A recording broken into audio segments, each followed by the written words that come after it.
Thank you for staying with us. Now, globally, 1 in 17,000 persons in the country is an albino. Albinism is a genetic condition where people are born with a decreased production of pigment called melanin in the skin, hair, and eyes, resulting in light color or no color. In 2014, the United Nations General Assembly recognized June the 13th as World Albinism Day to promote equality, dignity, and human rights for people with albinism worldwide. For this year, the theme is Inclusion is Strength, which focuses on ensuring that people with albinism do not face discrimination, prejudice, and social exclusion anymore. Joining us via Zoom is the CEO and founder of the Albino Foundation. He is also the convener, Disability Inclusion, Dr. Jake Epelle. Good morning. Thank you for joining us on TVC Breakfast. Good morning, and Nigerians.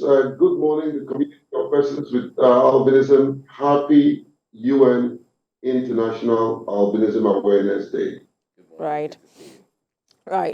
Now, it's been over 20 years, or over 10 years, that the World UN recognized World Albinism Day. Talk to us from the point of view of Nigeria, how committed we have been with regards to ensuring inclusion and also fighting against discrimination as a country. Well, like you rightly said, the United Nations passed Resolution 13 in 1914 and in 2014, sorry, and that brought about the UN International Albinism Awareness Day, and then this was an appointment or a resolution, sorry, that we fought at the United Nations. Myself, other advocates, especially the under the same sun in Canada, which got the Canadian government to move the resolution endorsed by the Americans, the British, that Nigeria, everyone except two countries that were not in the General Assembly at the time. And so the moment that resolution was passed, we started the celebration immediately. And that has helped in creating awareness of the issues surrounding albinism, including the way-in of the human rights committee of the UN arm, which constituted a committee by the International Bar Association, and I was privileged to chair that global committee of several lawyers and non-lawyers that came together in London, and we did go through all the reports of discrimination and stigmatization, myth and cultural imbalances, and we came up with a report that was presented at Chatham House, showcasing evidence-based discrimination in several countries, be it Nigeria, several African countries mostly, and even the UK and America. You know, we outlined a number of discriminatory practices, including ritual killing of persons with albinism. And so it's obvious that there are discrimination. It is very obvious.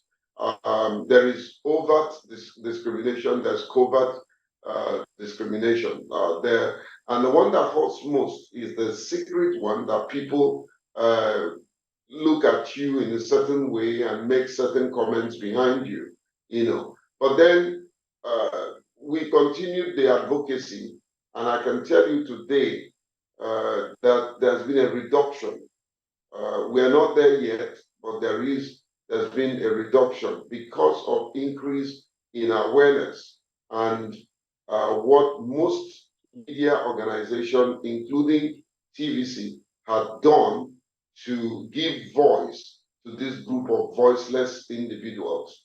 And we will continue to do that as God keeps us alive. We are human beings created by God.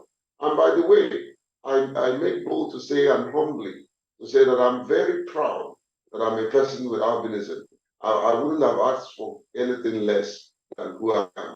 I'm very comfortable with what God has made me, and it is because of that that you're giving me this platform today. So thank you.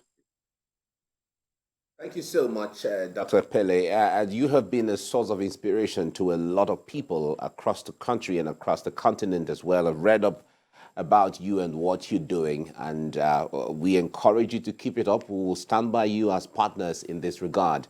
Now, talk to us regarding the issue of commitment. Nigeria is signatory to some of the resolutions you made earlier on, but in practical terms, how is Nigeria committing to these resolutions in your own assessment?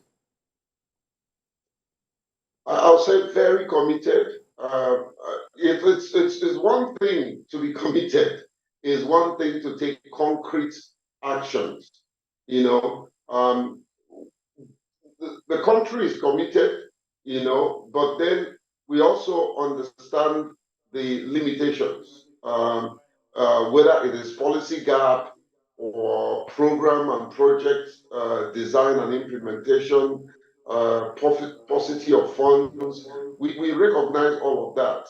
I must also be grateful to the country for at least at the time treating persons with albinism with skin cancer for free.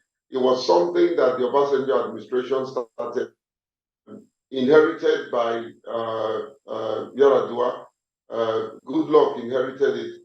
Unfortunately, the former president didn't do a good job in that area particularly.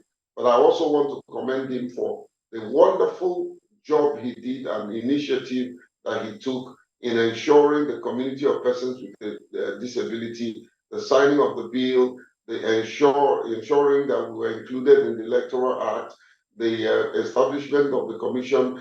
These are legacies that the Buhari administration took. But when it comes to specific persons with albinism, they discontinued the free treatment, which I know that this current president, following his antecedents in compassion, and I'm not speaking on behalf of anybody, I'm just stating the obvious.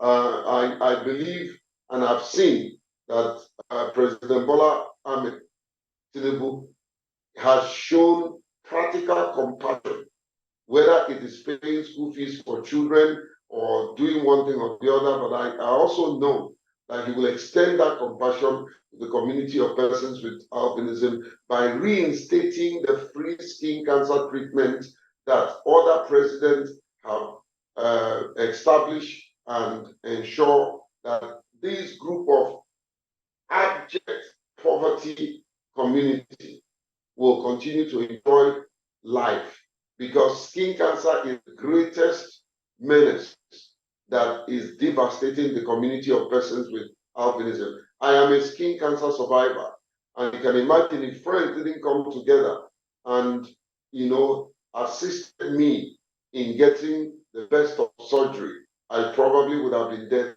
by now. So the commitment of the nation is very paramount to the livelihood of this segment of people that have been further left behind. We have seen marginalization in capital. We have seen discrimination written in capital. We have seen neglect, but all that is the problem that we face. There are also opportunities that we must continue to explore. Thank God, and I'll say this, with humility, that organizations like the European Union has chosen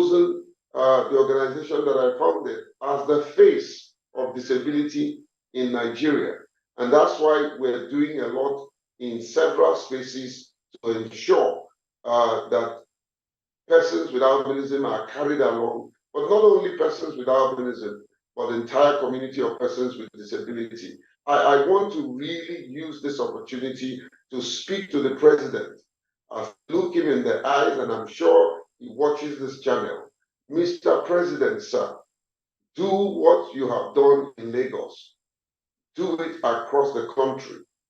Do it by ensuring that you appoint one person with disability, not just necessarily albinism, not myself in capital. I will turn it down. I don't need such appointment. I'm here advocating for the younger ones, and there are very many qualified ones that can be appointed as ministers, as commissioners in the sub-national cabinet. We need your government, Mr. President, to show us a sense of belonging, to give us a future and a hope. You came on a renewed hope. Then we're asking you to renew our hope by ensuring that you appoint a person with disability as one of your cabinet ministers. You know, we're also watching, because we can't take the back seat. We're watching what is playing out at the National Assembly. I am a proponent of balance of power.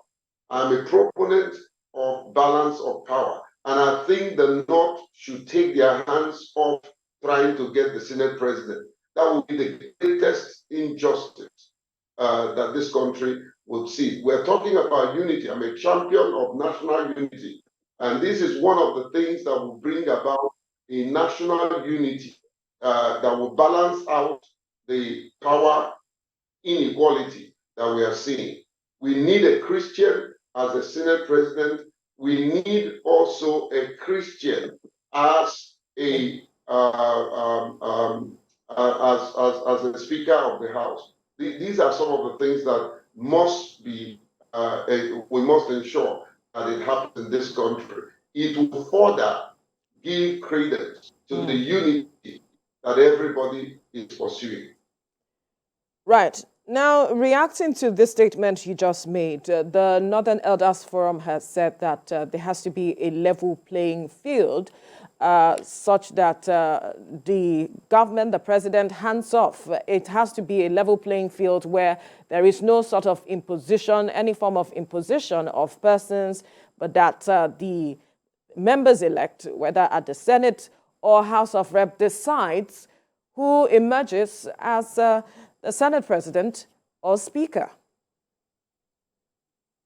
Well, I mean, I'm a Democrat. I believe democracy should play out at every level. But at the same time, we must understand that there is adaptability in every sphere of life. This part of the world has adopted a sort of a type of democracy based on the several multi-ethnic makeup of the country and the principle of federal character, you know. So they've established the fact that certain position must go to certain zone to reflect the color of the nation, to ensure the pulse of the everybody feels and belongs, and the spirit of inclusivity. And so for me, the zoning formula may not, for me, may not be absolutely democratic, you know, in nature, but then it has come to stay, and we have to respect that. And so there is no way, for instance, I mean, what would you say?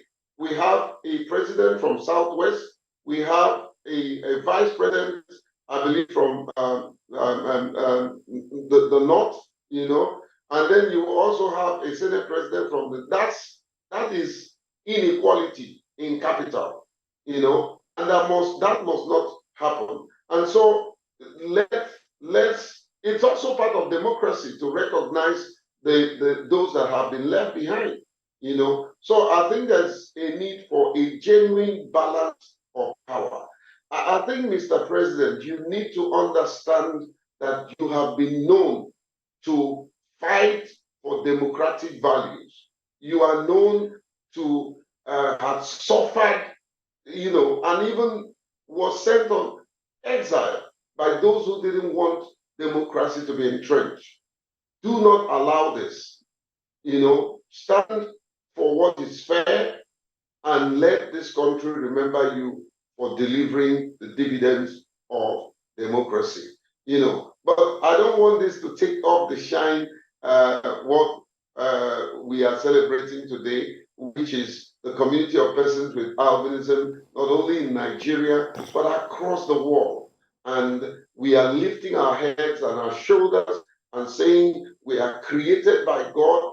We are here to stay. We have what it takes. We have the capacity to contribute to nation building. And we are not asking only for us to be given a chance. When the chance are there, we will take it and we will maximize it and we will contribute to ensuring that the both political, economic development of this country will become something that everyone will beat their chest and be proud of. Don't forget that during the election, you saw the surge in the registration of persons with albinism. In the whole community of persons with a disability, we were the top in terms of registered voters. And of course, I am very, very proud and giving glory to God that we produced a governor. The governor of Akwa Ibom State is a person with albinism. We produced a member of the State Assembly in Kwara, and we would have produced even more in this, even one of us in the Senate, if for what happened, which we are also looking at. So it's a very bright day for us. It's a glorious moment, a golden era, just like my friend in Akwa Ibom declared, for the community of persons with albinism. It's quite interesting and very inspiring for the emergence of one of you as a governor. And I believe this is the first of its kind in the history of Nigeria. And this tells that there are more possibilities going forward. Now, on a day like this that has been set aside to commemorate and celebrate, how best can the day be commemorated that it will be memorable and it will carry the kernel of the things that you wish to see? Well, it can be when the society embraces us, it will be memorable when we have access to education, access to quality health. It will be memorable when we are allowed to marry the spouses of our choice and not be discriminated on basis on the color of our skin. It would be memorable when my children will feel safe to turn around and introduce me as a father, as their father to their friends, and not both the parents of the friends making jest of you. It will be memorable when we have more opportunities in the media, be part of what I would describe as inclusive media reportage. It will be memorable when we are allowed to live out our potentials and to fulfill purpose here on earth. It will be memorable when we recognize God as our creator and give glory and honor to him. It will be memorable when we raise champions like both of you on this show, and of course, it will be much more memorable when institutions like yours will keep giving us opportunities like this. And I know that in several on several platforms, you have given me the opportunity to make some meaningful contribution, and I hope I did. But I want also other stations, other media houses. Not only me, I don't want to be the only person. Give everyone with albinism who have what it takes And I underscore that because I don't advocate for opportunities to be given to people that don't have the capacity, to fulfill the purpose of that position. It's not about giving you platform. Is do you have the content? Do you have the capacity? And all that. And I think there are many of us. There are countless, many of us who are very qualified. We have a professor in the likes of Professor Douglas Aniele, who is in Unilag, doing phenomenal work in academics. We have a professor of surgery who is Professor Ijoma in Enugu, and many of us across the country who are very qualified, who have the character and the competence to occupy any position and turn around and ensure that we contribute to nation building. I keep harping on contribution to nation building. There is something that we have to offer that we will bring to the table. We're not asking for opportunities on the basis of the color of our skin. We are asking for opportunities on the basis of the content of our character and the capacity that we'll bring to the table. For today,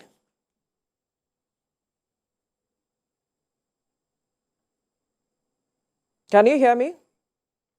Yeah, I'm just beginning to hear you. I was asking if your organization has activities planned out for today, especially for those who are watching, who might want to be a part of it. Excellent question. I think I'll make you the most valuable person for persons with albinism. And you, my brother, too. I'm a he for she. I fight for both men, and I also fight for men. Yes, we do. And I'm very grateful to the Nigerian Institute for International Affairs. My good friend, the DG, has taken up the task of showcasing albinism today. And so today at the Institute in Lagos, we are all in Lagos, at the Institute in Lagos, we'll be unveiling a symposium that would focus on the theme, or the United Nations gives the theme every year. The theme is inclusion is strength, and so today we will be going through a number of thematic subjects like how a person with albinism ensure that you don't have skin cancer. So there'll be a talk on the skin, maintaining a healthy skin. And the second will be our eyes. What actually makes you a person with albinism is your hair, your skin, and your eyes. And that's what is recognized as oculotenous, ocular, cutaneous. It's a compound word, And then, of course, you see some people, they have a brown hair or even a black hair, but they have a routing eyes. They are recognized as ocular. Many of them you may see and you don't even know. Pat Utomi is one of us. Ben Akabize is one of us, And these guys have black hair, but they have routing eyes. You may not know it, but yeah. And then, of course, in their various families, both of them are good friends. In their various families, you see full-fledged persons with albinism. So today is a wonderful day. We'll celebrate, we'll eat, we'll drink, we'll share our personal stories. That's actually an aspect that I'm looking forward to, where a skin cancer survivor will share her or his personal story. And then, of course, someone who has faced discrimination will share his or personal story. We have a young man from University of Ibadan that will share his academic success story. So there's a whole lot lined out today. We will adorn ourselves with our t-shirts and hats. I wanted to respect the commercial policies of your station, so I didn't want to wear the t-shirt and the hat. But however, we do have all that. We'll roll out the carpet, celebrate as much as we can, even in the face of the hardship that the country is going. There's always a place for celebration, Right. And of course, we're also watching and looking at the political scene. This community wants to contribute to what happened to democracy in Nigeria. And that's why my organization, we invested a lot in the past election. We invested a lot of resources.